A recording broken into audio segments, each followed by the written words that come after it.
In today's video, I'm going to teach you how to use Microsoft Bookings with multiple attendees, full guide. By the end, you'll have a shared booking page that lets several people reserve the same time slot for a group session, class, or webinar without overbooking. Start by opening Microsoft Bookings in your browser. You can access it through your organization's Microsoft 365 portal or directly at the Bookings homepage. Sign in with your work or school account. The layout may vary slightly depending on your tenant, but the options we'll use are the same. Next, choose whether to create a new booking calendar or open an existing one. A booking calendar is like a container for your services, staff, and availability. If you run multiple programs or departments, creating separate calendars helps keep schedules, notifications, and branding cleanly separated. On the left menu, select Services.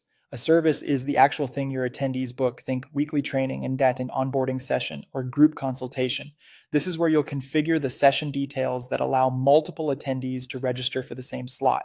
Click Add New Service, or open an existing service you want to convert into a group session. Give it a clear name and description so attendees know exactly what they're signing up for, and confirm the duration matches how long you plan to host each session. Now configure attendees. Find the field labeled maximum number of attendees and enter the total seats you're offering per time slot. This is the key to enabling multiple attendee bookings. For example, if your room fits 12 people or your virtual session is capped at 25, set that number here. As registrations come in, Bookings counts them against this limit and automatically hides the slot when it's full. Go to the Assign Staff tab. This determines who can host the service and where availability is pulled from.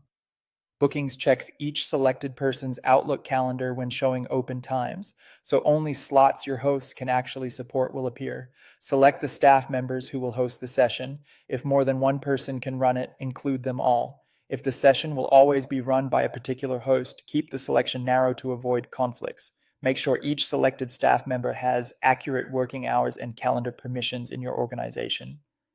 Finally, review assigning rules and publish the booking page. Confirm your scheduling policies such as time increments and lead time. Save your changes, then publish.